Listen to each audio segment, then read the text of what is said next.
ॐ अज्ञानतिमिरान्धस्य ज्ञानाञ्जनशलाकया चक्षुरुन्मिलितं येन तस्मै श्रीगुरवे नमः।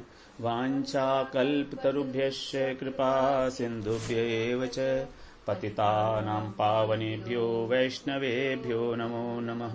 श्रीकृष्ण चैतन्य प्रभो नित्यानन्द श्री अद्वैत गदाधर शिव सदि गौरभक्तवृंद। हरे कृष्णा कृष्णा कृष्णा हरे हरे, हरे राम राम राम हरे हरे। हरे कृष्णा। सर्वप्रथम मैं अपने गुरुपाद पद्म ओम विष्णुपाद अष्टोत्तर शत श्री श्रीमद भक्तिवेदांत माधव गोस्वामी महाराज के चरण कमलों में अनंत कोटि दंडवत प्रणाम ज्ञापन करता हूँ।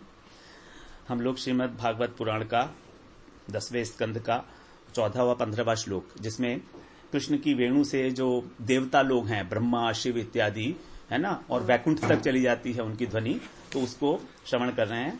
तो एक बार हम उसका उच्चारण कर लेते हैं।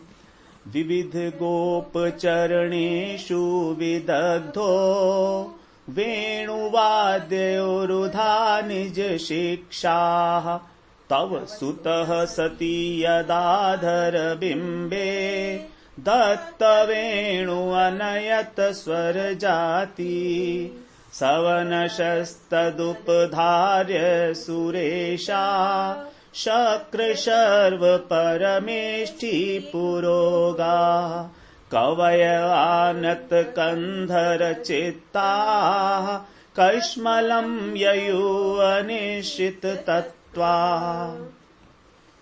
विविध गोप चरणेशु विदग्धो, भगवान को बोला है विदग्ध हैं भगवान। विदग्ध का अर्थ बड़ा इंपॉर्टेंट होता है। राधा सुधा निधि में हर जगह लिखा है भगवान को विदग्ध माधव। एक वो भी है ना, प्ले है रूप गोस्वामी का विदग्ध माधव, बहुत फेमस है विदग्ध माधव। मतलब भगवान विदग्ध हैं, मतलब he is expert, he is clever also, he is everything in all arts, he is great, है ना। तो multi faceted, multi task, everything, है ना। तो अब गोपियां यहाँ पर जो हैं, पहले तो आपस में बोल रही थी, अब यशोदा मैया के पास गई हैं। अच्छा, लोभ है यशोदा मैया के पास जाने का। उनको लोभ क्या है कि कई बार यशोदा मैया कृष्ण के आने के बाद भी उनको रोक लेती हैं और कहती हैं अरे थोड़ा पानी वानी का इंतजाम कर दो, इसको स्नान कराना है। तो वो सोचती हैं शायद हमको कोई आदेश मिल जाए, शायद हमें कोई करती हैं। यशोदा जी कृष्ण की सेवा का अवसर देती हैं गोपियों को, तभी तो उनका नाम क्या है यशोदा, जो यश देती हैं दूसरे को कि मैं अपने बेटे से कहां प्रेम करती हूं, तुम लोगों के प्रेम की वजह से पल रहा है। ऐसा बोलती हैं कि तुम लोगों का जो ब्रजवासियों का प्रेम है कृष्ण के प्रति, वही जो है हमारी रक्षा कर रहा है। इतने बड़े बड़े सर्प वगैरह आते हैं, नाग, उन सब से सबकी रक्षा करता है राक्षसों से। इसके अंदर कहां शक्ति है, और हम तो करते ही नहीं इससे प्रेम। आप लोगों का प्रेम है तो सब, है ना। हम लोग भी कहते हैं ना कि सब आपकी कृपा है प्रभु जी। बच्चा आपका मान लीजिए टॉप किया, बोले प्रभु जी आपकी कृपा है, बस क्या है, मतलब हमारा क्या है, ऐसे बोलते हैं ना हम लोग। तो ये दीनता का यही वो लक्षण है कि हमें अपने अंदर बड़ी तुच्छता का बोध हो रहा है और हम दूसरे को यश दे रहे हैं। तो यशोदा मैया तो नाम ही उनका यशोदा है। आप सोचिए, यशोदा मैया यश देती हैं और नंद बाबा आनंद देते हैं। दोनों के नाम कितने सुंदर है ना, यश और आनंद। अपने पास नहीं रखते, यश को कभी भी अपने पास नहीं रखना है। एक और बात कि जैसे कोई क्रेडिट देता है हमको किसी बात का ना, तो उस क्रेडिट को अपने पास नहीं रखना है, उसको दूसरे को ट्रांसफर कर देना है। और किसी को नहीं कर पा रहे तो गुरुदेव को करो। अगर कोई चरण छू रहा है या कोई प्रणाम कर रहा है तो गुरुदेव को करो, सारा ट्रांसफर कर दो, अपने पास कुछ नहीं रखना चाहिए। हम क्या थे, अब मेरे जहां पैर लोग मेरे को दंडवत प्रणाम पहले करते थे ना, झुक के करते थे, मुझे बड़ा हेजिटेशन होता था। प्रभु जी से मैंने पूछा, प्रभु जी ये तो सब ठीक नहीं लगता, मेरा तो दिल बड़ा कचोटता है अंदर से। I have never accepted this things. कोई मुझे प्रणाम करे भाई और नीचे जमीन पे झुक के, मेरी तो हालत खराब हो जाती है। अब मेरा मन करता है कि मैं भी इसको दंडवत करूं, मगर मैं कर नहीं सकता क्योंकि मेरी कमर की प्रॉब्लम है।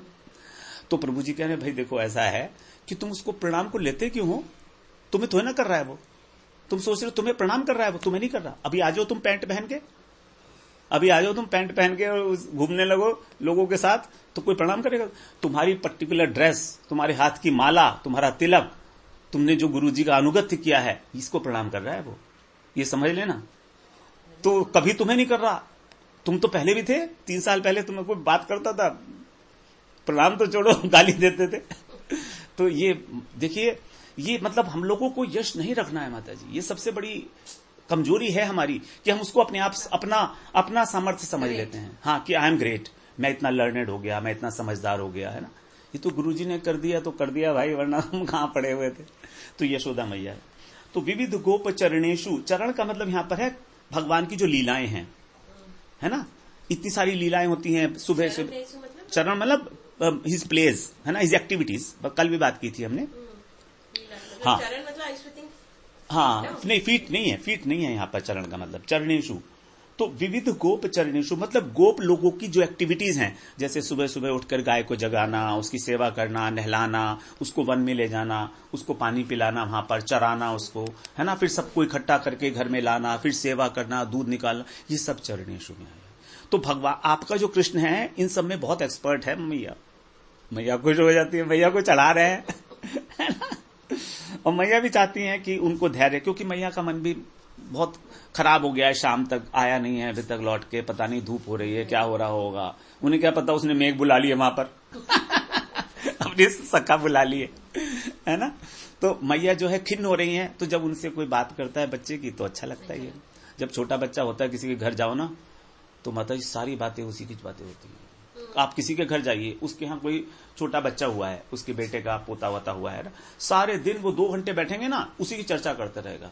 हम लोग जाते नहीं थे उसके घर कि यार वो तो वही बात करेगा और तो कोई बात करेगा नहीं अपने बच्चे की, मेरा पोते ने आज ये किया, मेरे पोते ने आज ये किया, बस। क्योंकि he is so engaged with that, है ना। इसी प्रकार से मैया भी जो है इतनी प्री ऑक्युपाइड है कृष्ण से, she is totally full of Krishna consciousness ना। उनको और कुछ सूझता ही नहीं है, जो कुछ भी है सब कृष्ण है। तो हमको ये सब बता रहे हैं कि हमारे लिए भी वैसे होना चाहिए मन में धीरे धीरे, है ना। तो वेणुवाद्य उरुधा निज शिक्षा, ये जो अलग अलग प्रकार से भगवान वेणु में से अपना स्वर निकालते हैं। विदग्ध means expert, efficient, he is an expert in everything, है ना, निपुण है वो। वेणुवाद्य, अब सबसे पहले कह रहे हैं वेणु के अंदर, वेणु इतना अच्छा है इनका, वेणु की प्रशंसा है यहां पर, है ना, कि उरुधा निज शिक्षा, अपने आप से सीखा है और अनेक अनेक प्रकार से। जैसे 7 स्वर होते हैं हमारे, सा रे गा मा पा धा नी सा, तो इनकी भी एक अलग साइंस है पूरी, है ना। तो मेरे को तो पता नहीं है, लेकिन वो षडज, ऋषभ, इस तरह के कुछ, निषाद, धैवत, पंचम, है ना। पंचम स्वर जो होता है वो कोयल का होता है, और सौ जो होता है सबसे पहले षडज बोलते हैं। इसके बारे में बोलते हैं कि हमारे जो सौ, तो ये हृदय से लेके हमारे नाभि से लेके और ऊपर तक 6 अंग को स्पंदन करता है, वाइब्रेट करता है। 6 parts of our body they get vibrated by shadaj, so then रे, तो रे का मतलब है हमारे हृदय से ऊपर की तरफ वाणी उठती है आवाज, रे सिर तक, ए ऊपर तक जाती है। तो like that they have given the nomenclature of it, सारे गामा पाधा नी सा, है ना, धीरे सारे गामा पाधा नी सा, ऊपर बढ़ता चलाता है ना, फ्रीक्वेंसी इंक्रीजेस। तो ये सारी की सारी अनेक अनेक प्रकार की जो साइंस है म्यूजिकल, ये इसने अपने आप से सीखी है, निज शिक्षा। ये पहला उनका वो हो गया, गुण हो गया। अब तब सुत है सती यदाधर भिम्बे, हे सती, ये तो यशोदे तुम्हारा बेटा जब अपने अधरों पर, है ना, वेणु को रखकर, अधर कैसे हैं उनके, बिंब फल के सदृश लाल लाल अधर हैं, तो उनको रखकर जब नए नए स्वर जाति, मतलब नए नए स्वर निकालता है उसके अंदर से, जितने भी हैं स्वर वो सब निकालता है, तब क्या होता है वो आगे बता रही हैं। तो यहां पर इसमें लिखा है कि जो यदाधर बिंबे है ना, यहां से गोपियों को अधरामृत की इच्छा होने के कारण वो बिंब फल की उपमा दे रही हैं अधरों को भगवान के। तो अपने भाव को गोपन कर रही हैं और बता भी रही हैं यशोदा जी को। यशोदा जी को लगेगा भी नहीं कि ये मधुर भाव से चाह रही हैं कृष्ण को। यशोदा जी से तो ना कह सकती हम कृष्ण से प्रेम करते हैं, है ना, छुपा भी रही हैं और बता भी रही हैं, क्योंकि बिना बताए रहा भी नहीं जा रहा, है ना। तो यशोदा मैया को समझ में नहीं आएगा ये बात, वो तो अपने वात्सल्य में डूबी हैं, वो तो सोचती हैं। तो यहां पर इन्होंने लिखा कि अभी तक तो वो अपने होठों से सिर्फ दूध पिया करता था, मातृ स्तन से, है ना, सिर्फ दूध चूसा करता था, लेकिन अब जो है देखो वेणु बजाने लगा है, वो इतना महान हो गया है, यशोदा मैया को विश्वास नहीं होता। तो कवि कर्णपुर जी बहुत सुंदर बात बता रहे हैं श्री आनंद वृंदावन चंपू में। कवि कर्णपुर जी कह रहे हैं, यशोदा जी से कह रहे हैं, ये गोपियां, हम हिंदी में पढ़ते हैं, पूरा श्लोक है बहुत बड़ा, कि अति बाल्य अवस्था में ही कृष्ण ने प्रिय मुरली में काकली स्वर अत्यंत विशुद्ध रूप से कल गायन करके वेणु विद्या में प्रवीण होकर, बहुत लंबे लंबे सेंटेंसेस होते हैं, मतलब बहुत from the very childhood he started singing, है ना, and he became expert in that, है ना, and in different ways he was doing, and then all the रमणी जो यशोदा और उनकी समवयस्का थी, प्रौढ़ रमणियां थी, उन सबको विस्मित कर दिया भगवान ने, बहुत छोटी अवस्था में ही, बचपन में अगर किसी का बच्चा और मुरली बजाने लगे, फ्लूट बजाने लगे, तो माँ कितनी खुश होगी कि अरे ये तो गॉड गिफ्ट है, भगवान हमारा बच्चा, और होती ही गॉड गिफ्ट है मुरली, हम कोशिश कर लें ना बजेगी कभी, और बच्चे छोटे छोटे बजाते फिरते हैं, है ना, तो ये गॉड गिफ्ट है। तो कह रही है, हे कृष्ण, गोपियां कह रही है, हे कृष्ण, अभी तुम तो कुछ दिन पहले तो तुम्हारे होठ जो है मातृ स्तनों से दूध भी नहीं चूस पाते थे, और आज कुछ ही दिनों में तुमने उन होठों से इतना अपूर्व वेणु पाठ सीख लिया। तुम्हारे गुरु कौन है, किससे सीखा तुमने? तो मतलब इतनी जल्दी तो गुरु मिलने की संभावना है ही नहीं, तो इसलिए कह रही है, हे वत्स, हे ललना, अब तुम ऐसा करो, तुम्हारी बलिहारी, अब तुम इस वेणु वाद्य को अपनी माता को भी सुना कर दिखाओ। अभी माता को तुम्हारी पता नहीं है, तुम तो वहां करते हो बाहर, तो अपनी माता और पिता को भी सुनाकर दिखाओ ये वेणुवादन, तब इन्हें पता लगेगा कि कितना सुंदर है। तो भगवान ने वेणुवादन किया और यशोदा जी मुग्ध हो गई। तो गोपियां क्या करती हैं माता जी, जो भी भगवान की स्पेशलिटी यशोदा मैया को नहीं पता है वो आके उनको बता देती हैं। अब यशोदा मैया वेणुवादन से क्यों अलग रहे, आप सोचिए ना, क्या यशोदा मैया को वेणुवादन नहीं सुनना चाहिए? सुनना चाहिए, उनका बेटा है। अब उनको बताएगा कौन? गोपियां आके बताएंगी कि देखो, अब कृष्ण तो बताएंगे नहीं कि मैया मैंने वहां पर जो है वेणु बजाई थी और सबके सब मेरे ऊपर रीझ गए थे, ये नहीं कहेंगे कृष्ण घर आके। गोपियां बता रही हैं कि माता जी तुम्हें पता नहीं है क्या क्या करता है वहां जाके, जिससे कि मां को भी उसका आनंद मिले।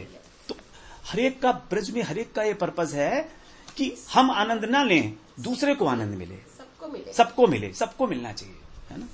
गोपिया को तो केवल यही पर्पज है। उलाहना देती आती थी ना यशोदा मैया के घर कि इसने मेरे घर मक्खन खाया है, किसी के घर में माखन की कमी थी क्या? बल्कि वो लोग इंतजार करती थी कि आज पता नहीं आएगा नहीं आएगा। यशोदा मैया के पास तो केवल एक बहाना लेकर जाया करती थी कि चलो इस बहाने कृष्ण को और देखने को मिलेगा और मैया को अच्छा लगेगा, बस केवल यही कारण, और कोई कारण नहीं। लोग सोचते हैं कि अरे कृष्ण जो है चोर थे, माखन चुराते थे। अरे भाई, वो तो इसलिए जाते थे कि गोपियां रखती थी इस तरह बना के कि पता नहीं आ जाएंगे कृष्ण की नहीं आएंगे, उनको कोई दिक्कत नहीं होनी चाहिए। ये था सारा, है ना, चक्कर तो। और आगे कह रहे हैं सवनशस तदुपधार्य सुरेशा।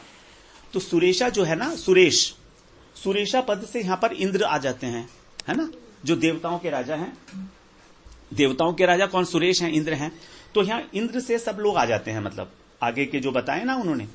तो ये माना जाता है कि जो देवता लोग हैं वो लोग सभी के सभी जितना भी ज्ञान है वो सबके गुरु हैं। देवता लोग जो हैं सात्विक होते हैं ना, तो उनको बहुत नॉलेज होती है हर एक चीज की, तो उनको माना जाता है कि वो हर एक चीज को जानते हैं बहुत अच्छे तरीके से, इसलिए यहां पर सुरेश कहा उन्हें, है ना। और सवनश, ये सवनश जो है ना माता जी, इसमें क्या होता है, जब हम सा रे गा मा पा धा नी सा, ये सप्तक होता है, इस सब सप्तक को गाया जाता है, तो उसमें भी 3 स्वर होते हैं, 3, है ना। एक होता है मध्यम, एक होता है मंद, है ना, एक होता है मध्यम, एक होता है मंद्र, और दूसरा होता है तार। तो जो मध्यम स्वर है वो तो साधारण ह्यूमन वॉइस है जो हम बोल रहे हैं। जब हम इसको तेज, मध्यम, तार और मंद्र, मंद नहीं मंद्र बोलते हैं, मंद्र बोलते हैं। आपको आ जाए संगीत आता है आपको? तो अब मैं जब गलत बोलूं तो बता देना आप। तो अब मध्यम स्वर तो ह्यूमन वॉइस है जो हमारी जनरली, है ना, नॉर्मल वॉइस जो है। और दूसरी जो तार होती है वो उच्च, जो पिच हमारी बढ़ती चली जाती है, गायिकाएं जो होती है ना, हाँ, हाई पिच में, है ना, फ्रीक्वेंसी बढ़ जाती है उसकी। और मंद्र का मतलब है लो लेवल पे है, जैसे धीरे धीरे गाया जाता है ना, जो ये कव्वाली वगैरह करते हैं, है ना, ऐसे करके जेंट्स वॉइस, हाँ, नहीं जाते सा, हाँ हाँ। और एक होती है अति मंद्र, वो बहुत ही नीचे हो जाती है, वो सितार से निकलती है ना, बहुत माइल्ड हो जाता है उसमें। हाँ, अति मंद्र। ये 4 types of voice is there, tone. It is very slow and pitch उसकी बहुत स्लो है, slow, and it can be sung only on this sitar, जो हमारा वो होता है ना म्यूजिकल इंस्ट्रूमेंट्स, उस पर ही गा सकते हैं उसको, उसके सहारे से ही गाया जाता है। तो ये सारा के सारे भगवान जानते हैं। सवनश, सवनश का मतलब वही है, ये 3 प्रकार के स्वर भगवान वेणु से निकालते हैं अपने, है ना। सवनशस तदुपधार्य, तद माने उस स्वरों को धारण करके जितने भी देवता लोग हैं। तो यहां पर हमारे लिए जो इंपॉर्टेंट बात हो जाती, उपधार्य। उपधार्य का मतलब होता है, उप माने होता है पास में बैठना, धार्य का मतलब होता है धारण करना। धारण करने का मतलब क्या समझते हैं आप? हाँ, हियरिंग नहीं है माता जी, वरना यहां पर वो श्रुत्वा लिख देते ना, हियरिंग का लिखा, धार्य लिखा, उपश्रुत्य लिख देते, उपश्रुत्या है कि नहीं। संस्कृत में कोई शब्दों की कमी थोड़ी ना है, गोपियां ऐसी थोड़ी ना कह रही हैं, वो धारण करते हैं उसको। मतलब क्या हुआ? एब्जॉर्ब इट, हाँ, they absorb it, they understand it properly, try to understand it properly. भगवान ने ना गीता में एक बहुत अच्छी बात बताई है, हमारे मन में, हमारे सटल बॉडी में 4 आइटम होते हैं ना, मन, बुद्धि, अहंकार और चित्त। तो बुद्धि जो है, इसकी एक सटल प्रोपेंसिटी है, फैकल्टी है, जिसको वृत्ति बोलते हैं, सूक्ष्म वृत्ति बुद्धि की। उस बुद्धि की जो सूक्ष्म वृत्ति है उसको कहा जाता है धृति। धृति का मतलब है धारण करने की क्षमता। तो किसी भी बात को जो सुनी जाती है या देखी जाती है, उसको, हाँ, उसको कितना समझ पाते हैं। जैसे स्कूल में टीचर पढ़ा रहा है सबको, लेकिन हर एक की धृति अलग अलग है, धारण जो है वो अलग अलग, बच्चा अलग अलग प्रकार से कर रहा है। अंडरस्टैंडिंग पावर, हाँ, अंडरस्टैंडिंग पावर, हाँ। तो धारण करने की जो क्षमता है वो, और जिसकी सात्विक होगी वो सात्विक धृति होगी, राजसिक होगी, तामसिक होगी। कुछ लोगों की तामसिक धृति होती है। तामसिक धृति का मतलब है कि अगर मान लीजिए घर में कोई दुख हो गया है ना, कोई मर गया, ठीक है, तो उसको लिए रहेंगे, वो रोते रहेंगे, उसको तामसिक घींचते रहेंगे 3-3 साल तक। अरे प्रभु जी क्या बताऊं, वो मर गया, ऐसे हुआ, ऐसे हुआ। 10 साल हो गए, वो याद में मरे हुए हैं अभी भी। वो अच्छाई में भी बुराई निकाल, हाँ, अच्छाई में भी बुराई निकालते, तामसिक लोग जो हैं। तो तामसिक धृति भगवान 18वें अध्याय में बताएंगे। लेकिन जो सात्विक धृति है वो बहुत इंपॉर्टेंट है ना। वो अभिचारिणी, अब जो भक्ति के अंदर उपयोगी है, वो सात्विक धृति है। तो हम लोग तो कभी यार वैष्णवों की और गुरु जी की बातों के अंदर भी उल्टा उल्टा अर्थ निकाल लेते हैं, बड़े आराम से निकाल लेते हैं उल्टा अर्थ, जो हमारे पर्पस, जो हमारा सर्व करता है पर्पस, हाँ, दोष दर्शन, और हमें जो फायदा मिलने लगता है ना। अब जैसे गुरु जी ने, किसी ने कहा कि भाई तुम एक ही सिगरेट पिया करो, ठीक है। अब सुन लिया एक भक्त ने, अरे गुरु जी ने कहा एक सिगरेट पीने के लिए, मैं तो पीता नहीं था, अब शुरू कर देता हूं। और वो बंदा जो है चेन स्मोकर था, और गुरुजी ने उससे कहा था भाई तू एक सिगरेट पी लिया कर दिन में, दिन में 1 सिगरेट पी लिया कर। अब उसने सुना, अरे गुरुजी कह रहे हैं 1 सिगरेट पी लिया कर, मैं तो पीता नहीं था, मैंने तो छोड़ दी थी, अब मैं शुरू कर देता हूँ। ये है तामसिक धृति, धारण करने की जो इच्छा होती है ना, समझ ना। तो हमें हमेशा जब भी श्रवण करें कोई भी चीज को यथावत, तभी तो गीता का नाम है एज इट इज, यथावत, जैसा भगवान ने कहा है उसको वैसा ही एक्सेप्ट करना। तो उसको वैसा एक्सेप्ट करना हम लोग करते नहीं है। वो तभी कर सकते हैं जब गुरु हमें समझाएंगे कि इसका ये मतलब है ना, वरना हमें कहां समझ में आने वाली। अपनी बुद्धि से करेंगे हम, तो हमारी बुद्धि पता नहीं कैसी है, सात्विक बुद्धि तो है नहीं हमारी, है ना। तो धृति बड़ा इंपॉर्टेंट, तदुपधार्य। यहां पर जहां पर भी वेणु की बात आई है ना, इससे पहले भी माता जी इसमें तदुपधार्य आया है शब्द, हर जगह उपधार्य आया है कि धारण करके उनका हृदय जो है वो विगलित हो गया या चुरा लिया भगवान ने। अगर मान लो हमने वेणु सुनी, हम भी तो सुनते हैं, तो हमारे को तो कोई फर्क नहीं पड़ता, इसका मतलब हमने धारण ही नहीं किया। अब हमने गुरु जी का मान लीजिए प्रवचन सुना और फिर आके वहीं की वही मस्ती कर रहे हैं, वही की वही, तो फायदा क्या हुआ, धारण नहीं किया। ऊपर ऊपर से सुन लिया, ठीक है, सुन के चले गए, है ना। तो यहां कह रहे हैं हर चीज को हमें धारण करना है, बिना धारण किए कुछ होना ही नहीं है। तो तदुपधार्य।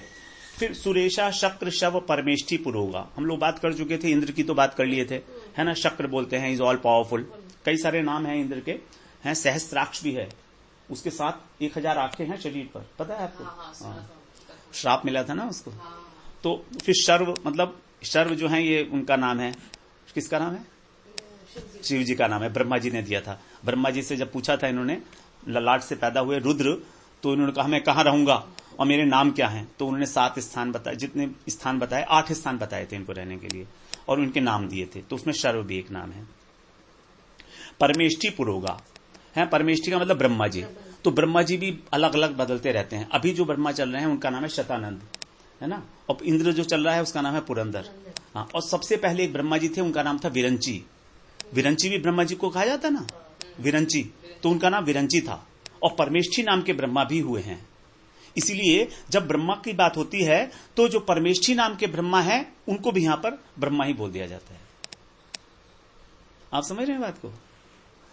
एक पोस्ट है, उस पोस्ट का नाम है ब्रह्मा, है ना। उस पोस्ट के ऊपर पहले एक व्यक्ति आया, उसका नाम था विरंची, तो विरंची, वो विरंची हो गए ब्रह्मा। अब वो विरंची शब्द ब्रह्मा जी के साथ इतना घुल मिल गया कि बाद में भी कभी जरूरत पड़ी तो ब्रह्मा जी को विरंची ही बोल दिया जाता है, पर्यायवाची ही बना दिया।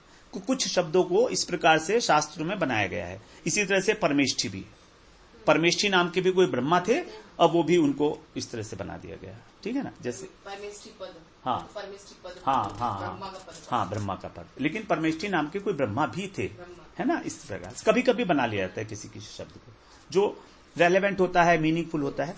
पुरोगा का मतलब है यहां पर वैकुंठ के अंदर गई है ये ध्वनि। हम लोग कल बात कर रहे थे तो मैंने देखा फिर पुरोगा का क्या अर्थ है। पुरोगा का अर्थ है ये ध्वनि हमारे ब्रह्म जगत को भेद के, हाँ भेद के, और विरजा नदी के पार जाकर वैकुंठ में पहुंच गई, नारायण के पास, है ना। तो नारायण के पास जब पहुंची तो वहां पर जो उनके पार्षद हैं, पुरोगा क्या लिखा है माता जी इसमें? उसमें तो विद्वान लोग लिखा है, हेडेड बाय, हाँ हेडेड बाय, नहीं, तो इसमें लिखा हुआ है कि वैकुंठ के अंदर भी गई है ये ध्वनि। और वहां पर किसी ने कहा है, किसी ने कहा है, हमारे जो गोस्वामी है ना, उन्होंने किसी ने बताया है कि ये कहाँ कहीं गई थी ध्वनि। उनको पता होता है, हमें क्या मालूम, हम तो वही रिपीट करेंगे भाई जो लिखा है ना। तो उसके अंदर जो भगवान के पार्षद हैं, नंद, सुनंद, है ना, गरुड़, नंद नहीं उपनंद नहीं है, हाँ नंद, सुनंद पार्षद, और भगवान के गरुड़, और एक विश्वक्सेन, है ना, और भी हैं पार्षद, नाम याद नहीं, हाँ जय विजय भी है ना। तो भगवान के चार गेट हैं और चारों के ऊपर अलग अलग द्वारपाल हैं।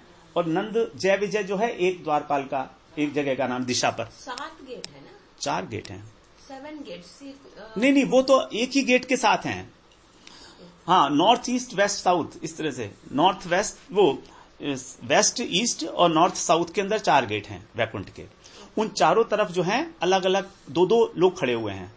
तो एक पर तो खड़े हैं, अभी गुरुदेव ने बताया था हमको कौन क्या क्या नाम है उनके। एक पर तो खड़े हैं नंद सुनंद, एक पर खड़े हैं जय विजय, और 2 पर और थे, उनका याद नहीं है मुझे नाम, अभी हमारे पास हैं लिखे हुए।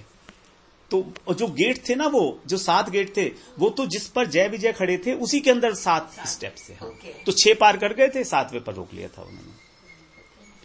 तो ये पुरोगा हो गया। कवय, कवय का मतलब है चतुसन, नारद जी, है ना, और जो ब्रह्मा जी के पुत्र हैं, अत्रि, मरीचि, जितने भी हैं, वशिष्ठ वगैरह, कवि लोग जो हैं। आनत, कंधर, चित्ता, मतलब अपना जो सरेंडर कर रहे हैं भगवान को, और अपना हृदय भी भगवान को दे दिया उन्होंने, वेणु को दे दिया, है ना। तो कंधर, चित्ता, कश्मलम, ययुर, अनिश्चित तत्वा। अब इतने मोहित हो गए ये लोग, they were so much fascinated by that sound of the flute, है ना, that they are not able to decide कि ये वेणु का स्वर है या शब्द ब्रह्म है, ये है क्या, व्हाट इज इट। शब्द ब्रह्म से उसे कंफ्यूज कर रहे हैं। और अथवा ये भी समझ सकते हैं कि भगवत अपना स्वरूप भूल गए कि हम कौन हैं। शब्द ब्रह्म क्या होता है? शब्द ब्रह्म भगवान के मुख से जो भी वाक्य है वो शब्द ब्रह्म है। जैसे भगवत गीता शब्द ब्रह्म है। ब्रह्म has taken the form of the words. So every word which is uttered by the Krishna, है ना, बाय द लॉर्ड हिमसेल्फ, जैसे वेद हैं हमारे, वो शब्द ब्रह्म है, भगवान की वाणी है ना साक्षात, तो वो शब्द ब्रह्म कहा जाएगा, है ना। तो वो कह रहे हैं कि ये शब्द ब्रह्म है क्या है, या फिर ये वेणु है। ये कंफ्यूजन उनको। दूसरा कंफ्यूजन है कि हम कौन है। शिवजी ये भूल गए कि मैं शिवजी हूं, ब्रह्मा जी ये भूल गए कि मैं तत्व भूल गए अपना, जो एसेंशियली वो लोग हैं वास्तव में। तो that particular thing they have. और यहां पर एक जो शब्द आया कश्मलम, कश्मलम को हमने पहले भी बात की थी, जो देवियां आई थी वो उनको भी कश्मल को प्राप्त हुई थी, याद है ना आपको। और अर्जुन को भी कश्मल हुआ था गीता के अंदर, है कश्मलम। हाँ, क्या करें क्या ना करें, कश्मलम ना। तो भगवान ने कहा था ना कि इस विषम परिस्थिति में तुम कश्मल को क्यों उपलब्ध हो रहे हो। तो हाँ, नहीं तो कश्मल का अर्थ है मोह। अब भगवान ने गीता में 2 प्रकार की चीजें बताई, एक होता है मोह, एक होता है सम्मोह। 2 स्टेजेस हैं मोह की। फर्स्ट इज द मोह। मोह मीन्स, मोह से आप क्या समझते हो? नहीं नहीं नहीं, मोह तो अटैचमेंट नहीं है, वो तो अटैचमेंट तो अलग आ सकती है। मोह का मतलब है I am not able to understand what is this. ये है क्या? अज्ञान, ignorance about a particular subject, है ना। कि ये क्या चीज है। जैसे ये पड़ी हुई रस्सी पड़ी है ना, ये पड़ी है ना, अब मैं सोचा ये रस्सी है क्या, ये मुझे रस्सी का आइडिया नहीं है, तो मेरा अज्ञान है ये। It is because of the ignorance, I don't know that it is a rope. तो that is first stage of the moh. दूसरी स्टेज है कि मैं कहता हूं नहीं ये रस्सी नहीं है, ये तो सांप है। तो उस रस्सी के अंदर सांप को देख लेना, यह है सम्मोह। इट इज डबल मोह, डबल हो गया ना। तो हमारी प्रॉब्लम जो है मेनली दूसरी है, पहली वाली नहीं है। हम लोग जो हैं, हम लोग सोच रहे हैं कि हम संसार के दास हैं। हम कौन हैं, ये पहला हुआ स्टेज, और हम संसार के दास हैं, ये दूसरी स्टेज है हमारी। समूह का एग्जैक्ट मीनिंग क्या है? पहले तो यही नहीं पता कि हम कौन है, हम कौन है, हम क्या करने आए संसार में, ये अज्ञान, ये अज्ञान है, दूसरे पे भी है ना। अपने संसार का ही काम करना है। समूह का मीन्स बताऊंगा मैं आपको, इंग्लिश में देख के बता देंगे, है ना। तो मतलब समझ लीजिए डबल मोह है। समूह मीन्स कंप्लीटली एनमयर्ड, सम, हाँ कंप्लीटली इग्नोरेंट। एक तो इग्नोरेंस, एक कंप्लीट इग्नोरेंस, पहले तो हमें स्वरूप का नहीं पता हम कौन है ना। हमने सोच लिया कि संसार के लिए, और दूसरा हम सोच लिए कि संसार के हैं। तो पहली स्टेज की प्रॉब्लम नहीं है। अब यहां पर अर्जुन को जो प्रॉब्लम हुई थी वो हुआ था मोह। अर्जुन को ये नहीं समझ रहा था कि मुझे क्या करना चाहिए, बस इतना। लेकिन धृतराष्ट्र को हुआ था सम्मोह। धृतराष्ट्र को पक्का पता था कि मुझे क्या करना चाहिए अपने बेटे के लिए। तो वो जो अर्जुन का मोह भगवान ने नाश कर दिया, लेकिन धृतराष्ट्र का मोह नाश नहीं हुआ। धृतराष्ट्र का मोह नाश हुआ नहीं हुआ, कुछ नहीं फर्क पड़ा। पूरी की पूरी गीता सुना दी, अर्जुन को ज्ञान हो गया, और धृतराष्ट्र वहीं के वहीं मुंह बनाए बैठे हुए हैं। वरना कह नहीं सकते थे भाई रोक दे इसको। वो सम्मोह थे, सम्मोहित थे वो, है ना। तो हम लोगों को दूसरी स्टेज से हमेशा बचना चाहिए, पहली स्टेज से नहीं। हो गया, है ना। तो हम लोग 2 मिनट और भी है ना। तो ये सम्मोह मोह का टॉपिक खत्म करते हैं। तो हम लोग जो हैं, हमारी स्टेज यही प्रॉब्लम है हमारी, कि हम सम्मोहित हो रहे हैं। अगर हमारी एक स्टेज होती पहली वाली सिर्फ मोह की, तो आसानी से नाश हो जाता। तो सबसे पहले हमको क्या करना है, इस संसार को समझना है कि संसार दुख रूप है। अब ये संसार जब दुख रूप है, तब समझ में आएगा कि what we have to do, है ना। तब हमें समझ में आएगा क्या करें हम। तो पहला हमारा जाएगा इस संसार से, इस संसार को देख के दुख दोषानुदर्शनम, जन्म मृत्यु जरा व्याधि दुख दोषानुदर्शनम। जब हम सोचेंगे कि हाँ this is a very sorrowful world, बहुत ही दुख है इसके अंदर। अभी तो हमको यहाँ पर ही अच्छा लग रहा है, पिज्जा मिल रहा है खाने के लिए, फर्स्ट क्लास पकौड़े मिल रहे हैं, आराम से एसी मिल रहा है, क्या दिक्कत है भाई, व्हाट इज रॉन्ग, बढ़िया है। सो वैकुंठ में जाके भी क्या करेंगे। तो that is why we are in problem. If we get rid of this thinking, then we will be able to understand what we are, essentially we are. तो गुरुजी हमें बोलते हैं कि तुम भगवान के दास हो, हमारी समझ में क्यों नहीं आती है बात। मैं पूछता हूं भाई गुरुजी आपने इतनी बार बोला दास हूं, हैं, और किसी ने मुझे ये तो नहीं कहा कि तुम अपने बेटे के बाप हो। ये कहा किसी ने नहीं कहा, लेकिन तो भी मैं मान रहा हूं। वो तो किसी ने बताया भी नहीं कि तुम इसके बाप हो, तो भी मैं मान रहा हूं। और गुरुजी कह रहे हैं भाई तू नहीं है इसका बाप, तू भगवान का दास है, तो वो मैं नहीं मानता गुरुजी। तो गुरुजी बोलते हैं कि तुझे अब ये नहीं पता कि तेरा बेटा दुख देने वाला है। जब तुझे ये समझ में आ जाएगा कि कोई दुख देने वाला है, तब तुझे ये बात समझ में आ जाएगी। तो पहले पहली लेयर को उठा दो, पहली लेयर। तो जब तक आपको इस दुनिया से धक्के नहीं मिलेंगे, गालियां नहीं मिलेंगी, ये समझ में नहीं आएगा कि हम कौन हैं। ठीक। वांछा कल्पतरुभ्यश्च कृपा सिंधुभ्यश्च पतितानां पावनेभ्यो वैष्णवेभ्यो नमो नमः।